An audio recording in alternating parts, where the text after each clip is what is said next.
Avec vous, Pierre. Bonjour, mon Pierre. Coucou Lolo, comment ça va? Bonjour à tous. Ça va très très bien. Un sujet aujourd'hui que nous avons eu envie de vous proposer, car il est sorti cette semaine, le baromètre AXA Prévention qui pointe du doigt les comportements des automobilistes. Et il y a des nouvelles qui sont assez différentes de l'année précédente, mon Pierre. Ouais, comme d'hab, c'est toujours la même chose. C'est le moment où on tape un petit peu sur l'automobiliste chaque année du côté du baromètre AXA Prévention. Mais attention, parce que j'ai cherché un petit peu, j'ai décortiqué ce baromètre et j'ai vu un symbole, quelque chose qui montre bien peut-être le relâchement potentiel de certains et puis les lacunes de la sécurité routière qui misent tout sur la vitesse, les radars systématiquement, les zones à faible émission, maintenant c'est nouveau, ça aussi c'est de la sécurité routière.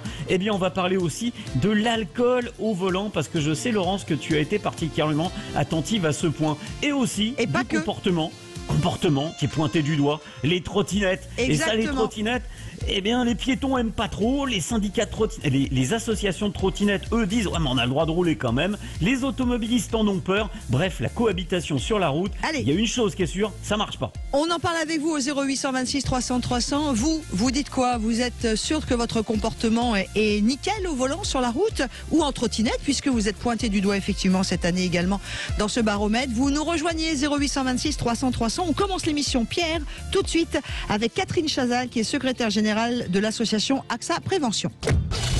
Sud Radio, ça roule. Bonjour Madame Chazal. Bonjour.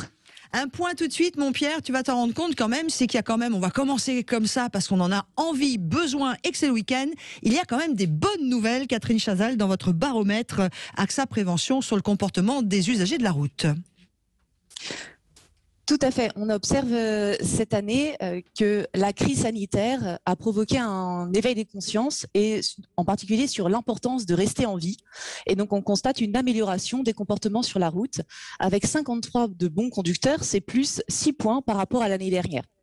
Donc concrètement, ça veut dire qu'on a conduit moins vite et qu'on a été aussi plus prudent, plus vigilant vis-à-vis des autres. Alors ça toujours, la vitesse. C'est marrant parce que en France on fait, et je suis désolé, j'en ai un petit peu marre parce que quand on parle de sécurité routière, le premier truc qu'on s'empresse de dire, comme si ça faisait bien, c'est la vitesse. Et là je vais vous dire, il y a un truc qui me gêne, c'est que on pointe ça et j'aurais préféré qu'on touche peut-être à autre chose qui est peut-être un petit peu moins politiquement correct, mais c'est une réalité. L'alcoolémie au volant, vous le pointez du doigt dans cette étude, vous voyez bien les lacunes sur l'alcoolémie au volant. Qu'est-ce que vous constatez à travers cette étude ?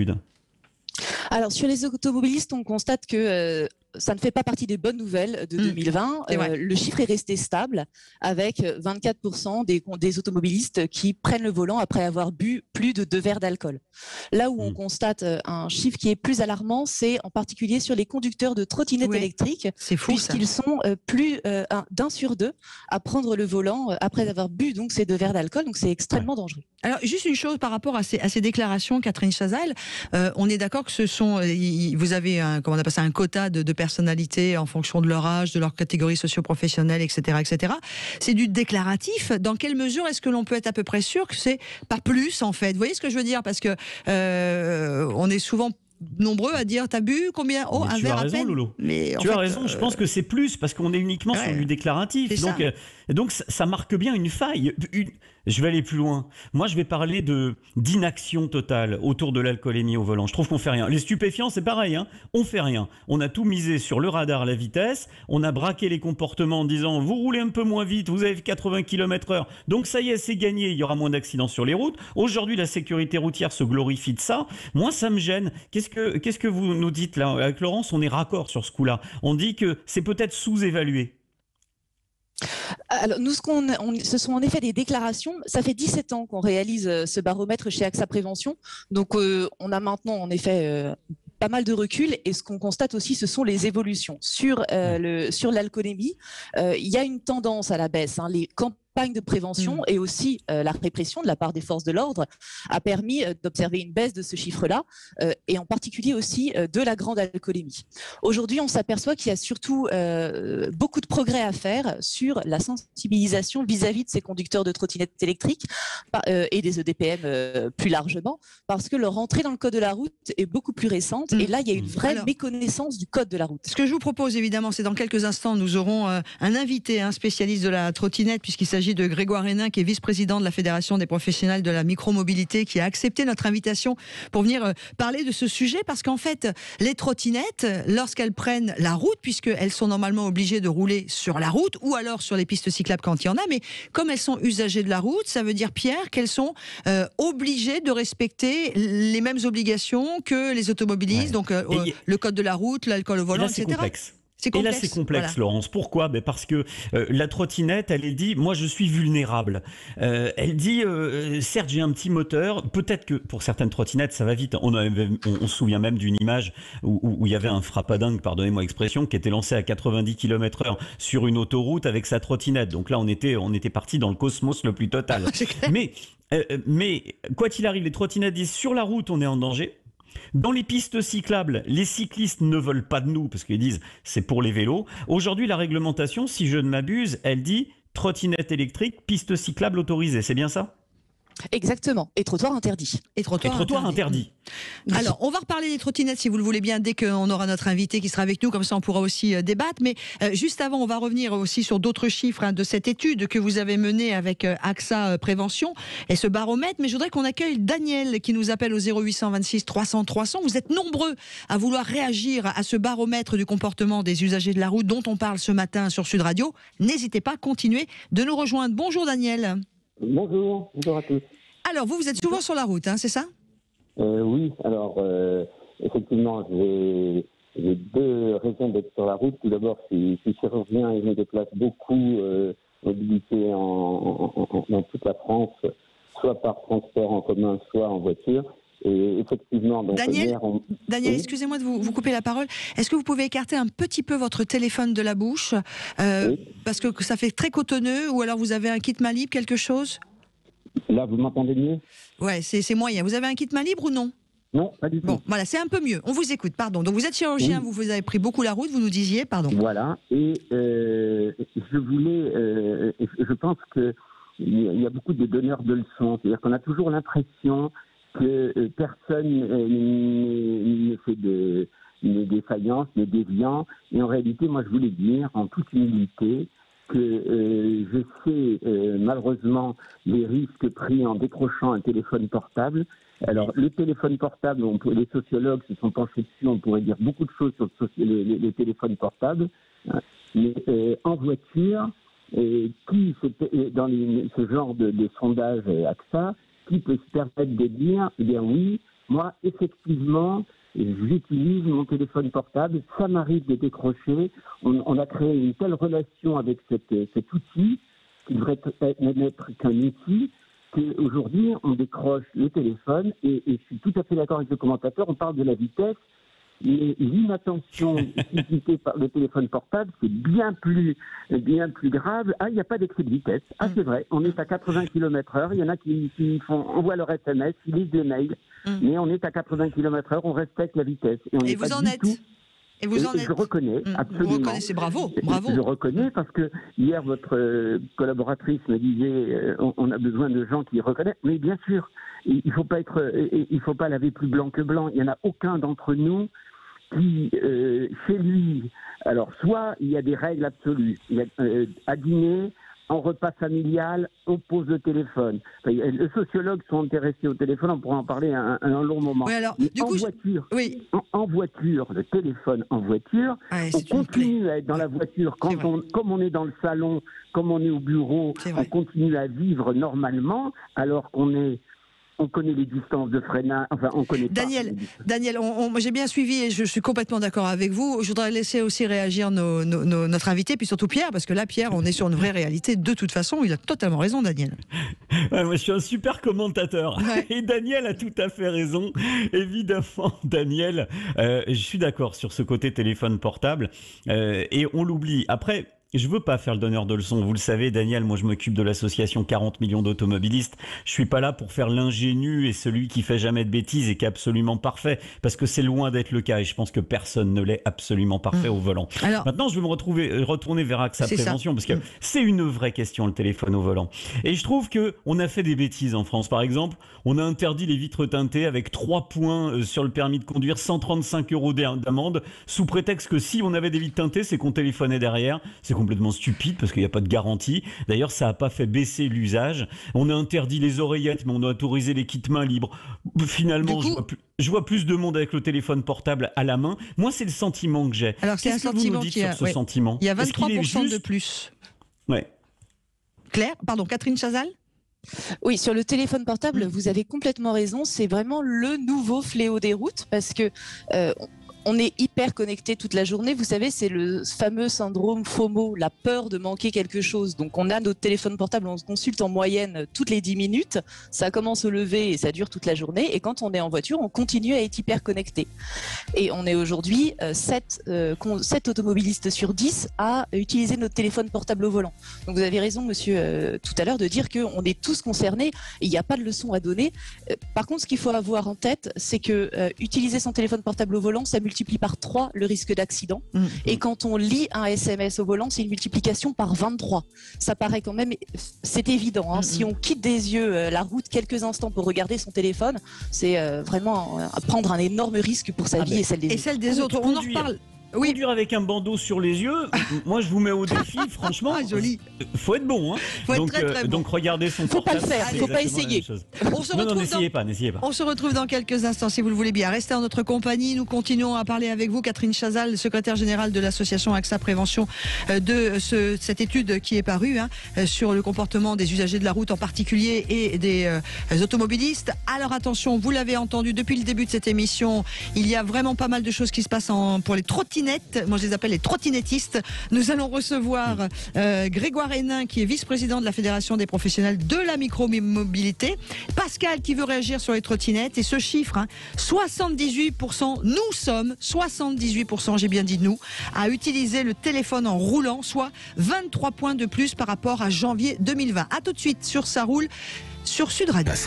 Et nous parlons du baromètre AXA Prévention 2021 sur le comportement des automobilistes, mais pas seulement, il y a aussi les comportements de tous les usagers de la route, mon Pierre. Et oui, ça réagit très fort au studio de Sud Radio, puisqu'on a beaucoup parlé des trottinettes qui sont vraiment pointées du doigt sur ce baromètre. On en parle avec Catherine Chazal, notre invitée, secrétaire générale de l'asso AXA Prévention, Pierre. Et je te propose tout de suite d'accueillir Pascal qui veut réagir sur ce qui s'est dit depuis le début de cette émission au 0826 300 300. Bonjour Pascal.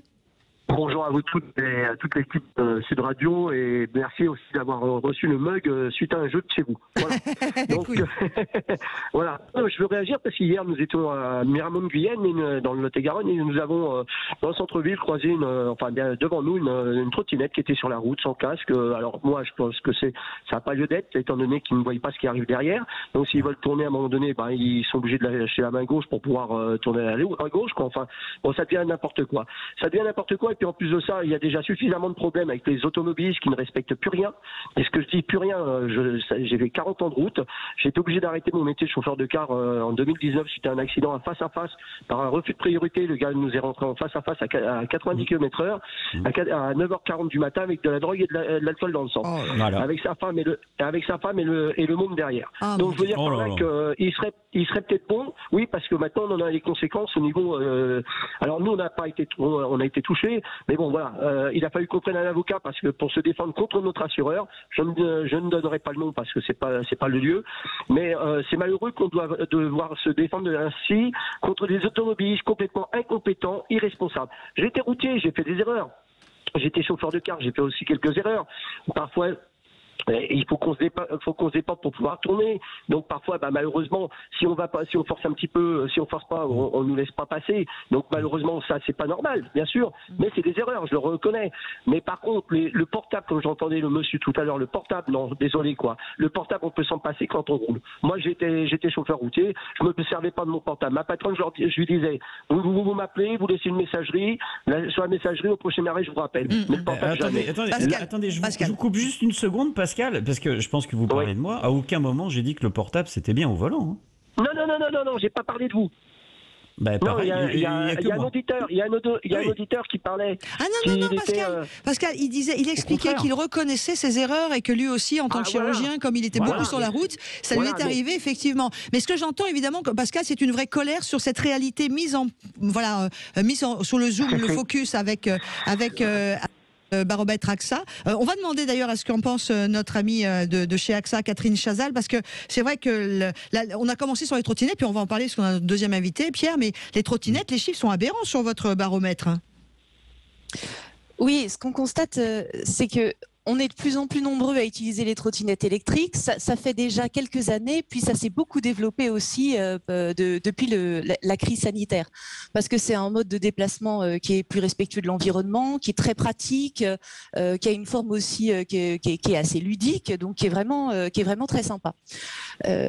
On constate dans le baromètre qu'il y a beaucoup de comportements à risque et c'est là-dessus qu'il faut faire attention parce que déjà 40% des conducteurs de trottinettes électriques ne connaissent pas la réglementation en vigueur. Donc, il y a des règles à respecter parce qu'on est très exposé quand on est sur la route.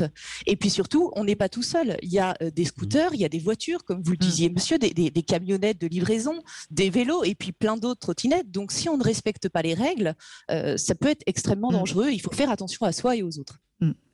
8 sur 10 conduisent sur les trottoirs, 59% passent à vive allure à côté des piétons. Nous accueillons maintenant Grégoire Hénin, qui est vice-président de la Fédération des professionnels de la micromobilité. Bonjour Grégoire. Bonjour.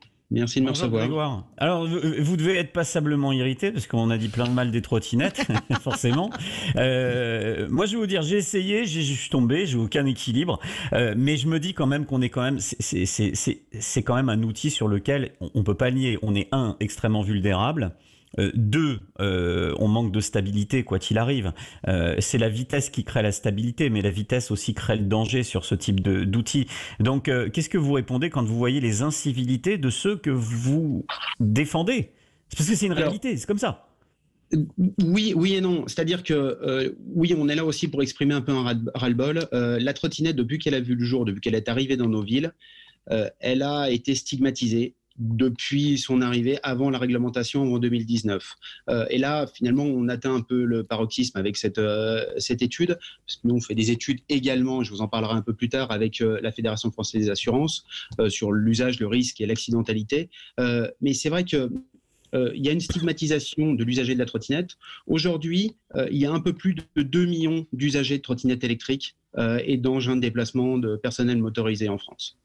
Donc, faire une étude sur 237 utilisateurs, finalement, pour nous, ça réduit trop et on ne peut pas dire que sur ces 2 millions d'utilisateurs, il y a la moitié qui conduisent en état d'ébriété. Oui, mais je vais vous dire la vérité, c'est une réalité. On le voit tous. On le voit tous. Et puis, mon ami Pierre, c'est pas exactement ce que dit l'étude. Catherine, elle dit que une partie admet avoir pris le guidon de leur trottinette après avoir bu 2 verres. J'entends bien. Bah oui, mais les mots ont un sens. Mais absolument, je suis complètement d'accord avec vous, les mots ont un sens, mais ce qui est repris de cette étude, c'est une conclusion de la moitié des utilisateurs roulent sous l'emprise de stupéfiants. Alors qu'on sait que la plupart des utilisateurs, aujourd'hui, il y a sur ces 2 millions d'utilisateurs, il y a à peu près 70% qui l'utilisent comme solution de mobilité au quotidien. Ces 70%-là l'utilisent pour aller au travail au quotidien. Donc, cette stigmatisation finalement d'utilisateurs, au bout d'un moment, il faut comprendre que la trottinette électrique, comme les autres formes de DPM, on parle aussi de monoroue par exemple, de gyroroue, est rentrée dans l'espace public comme une nouvelle forme de mobilité et dans les villes. Et qu'est-ce que vous répondez aux associations de cyclistes qui vous disent pour la plupart qu'ils ne veulent pas vous voir dans les pistes cyclables? Parce qu'au final, moi je me mets à votre place. Alors ok, je suis d'accord, je le constate, il y a des incivilités au guidon de la trottinette, c'est une réalité, il ne faut pas le nier. Mais qu'est-ce que vous répondez aux assos de vélo qui vous disent oui mais nous, dans les pistes cyclables, on n'est pas très favorable non plus? Et je leur réponds que comme les voitures partagent la route avec les cyclistes, comme les voitures partagent la route avec les 2 roues motorisées, les pistes cyclables doivent être aussi partagées avec des nouvelles formes de mobilité. On n'est pas là pour prendre la place du vélo, bien au contraire, mais par contre on bénéficie tous de cet nouvel élan. On parle des coronapistes finalement qui ont vu le jour après le confinement 1. Après le confinement 1, absolument, et ça aide beaucoup la mobilité au quotidien dans les villes. Après, donc on doit faire de la place. Moi, ce que je vous propose, puisque effectivement le sujet est plus qu'intéressant, c'est pouvoir peut-être, Pierre, je ne sais pas ce que tu en penses, refaire un spécial Ça roule trottinette. Qu'en dis-tu ? Ah mais j'en suis totalement, je suis totalement favorable à ça parce que il y a eu des réalités qui sont difficiles à nier. Et c'est vrai qu'il y a des comportements qui sont un petit peu abusifs parce qu'on est poussé par un vent un peu écolo qui nous dit mais faites du vélo, de la trottinette, c'est bon pour la santé et puis la voiture c'est le diable. Sauf qu'au final, eh bien on se retrouve face à des chocs et c'est difficile de défendre aujourd'hui les trottinettistes comme tu dis. Et notre ami, il fait ce qu'il peut pour les défendre, mais au bout d'un moment il est face à des réalités, il y a des incivilités. Moi je défends 40 millions d'automobilistes, c'est pas tous les jours facile, mais il y a une chose qui est sûre, c'est que nous on a pris 200 mesures de sécurité routière en 5 ans, je suis pas sûr qu'on en ait pris autant du côté des trottinettes et des vélos. Après c'est vrai qu'il a pas tort quand il dit que c'est pas représentatif de la réalité de tous, c'est comme les automobilistes, moi je prends pas le volant en ayant bu un verre de vin et pourtant je peux me retrouver peut-être des fois dans les 45 ou 50% des automobilistes qui ont pris un verre de vin avant de prendre le volant. On en reparle parce que c'est vraiment passionnant et je suis vraiment frustré que ça s'arrête là. S'il en est d'accord d'ailleurs, Grégoire Hénin, vice-président de la Fédération des professionnels, vous revenez avec nous. On va recaler une émission. Et merci beaucoup à Catherine Chazal, secrétaire générale de l'association AXA Prévention, de nous avoir offert cette demi-heure dans ce week-end. Merci beaucoup à tous. Pierre, on se retrouve, toi, lundi matin, très tôt, dans les grands matins de la semaine. Allez, 6h17 et je vous dirai tout sur l'actu, tout ce qu'il faut savoir sur votre vie d'automobiliste dès le matin et effectivement très tôt. Mais c'est comme ça, nous les automobilistes, on est debout très tôt. Bon week-end à tous. Merci à Max d'avoir réalisé cette émission et à Léa d'avoir été au standard pour vous accueillir. À la semaine prochaine.